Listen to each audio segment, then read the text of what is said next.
प्यारे बच्चों, अल्लाह ताला ने इंसान को बेशुमार सलाहियतों से नवाजा है, लेकिन इन सलाहियतों का इदराक उतनी देर तक मुमकिन नहीं है जितनी देर तक हम अपने अंदर छुपे हुए उन खजानों को पहचान नहीं लेते जो तमाम इंसानों को किसी न किसी शक्ल में अता कर दिए गए हैं। तो बच्चों, आज की कहानी कुदरत की किसी ऐसी ही कर्म नवाजियों के मुतल्लिक है कि जिसको ये शख्स न जाने कितने सालों से अपने पांव तले रूंधते हुए दूसरों के आगे दस्ते दराज बना बैठा था।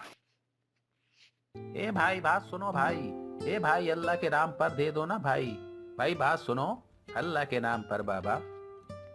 ये लो बाबा जी, एक बात तो बताएं बाबा जी कि ये जिस संदूक के ऊपर आप बैठे हैं, इस संदूक के अंदर क्या है? अबे पता नहीं बाबा, कभी मैंने इस संदूक को खोल कर नहीं देखा। लेकिन आपने इसे कभी खोल कर क्यों नहीं देखा? अरे बाबा, दरअसल हमारे बड़े भी इसी संदूक पर बैठकर भीख मांगते रहे हैं। मुझे भी विरासत में ऐसे ही ये मिला है। तो जब हमारे बड़ों ने इसे कभी खोल कर नहीं देखा बाबा, तो मैं इसे खोल कर क्यों देखूं?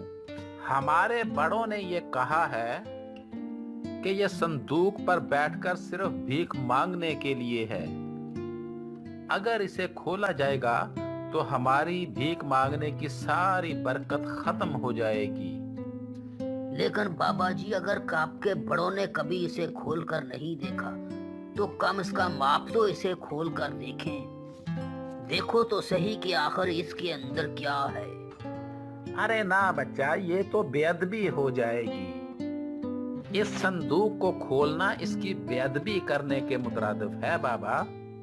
इसे खोलकर मैं अपने बुजुर्गों की रस्म को पामाल नहीं करना चाहता। तो प्यारे बच्चों, फकीर और उस लड़के के दरमियान ये गुफ्तगू बड़ी देर तक चलती रहती कि आखिरकार वो संदूक को क्यों नहीं खोलता। आखिरकार वो लड़का फकीर को मजबूर कर देता है और फकीर संदूक को खोलने पर राजी हो जाता है।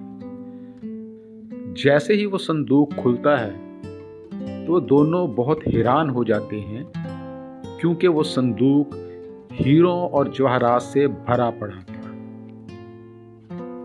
तो प्यारे बच्चों, अल्लाह ताला ने इंसान को बेशुमार छुपी हुई सलाहियतों से नवाजा है।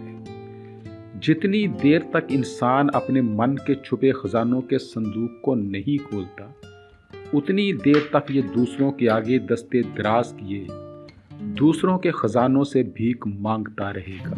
ए बाबा, अल्लाह के नाम पर दे ना बाबा। बाबा अल्लाह के नाम पर दे दे, अल्लाह के नाम पे बाबा।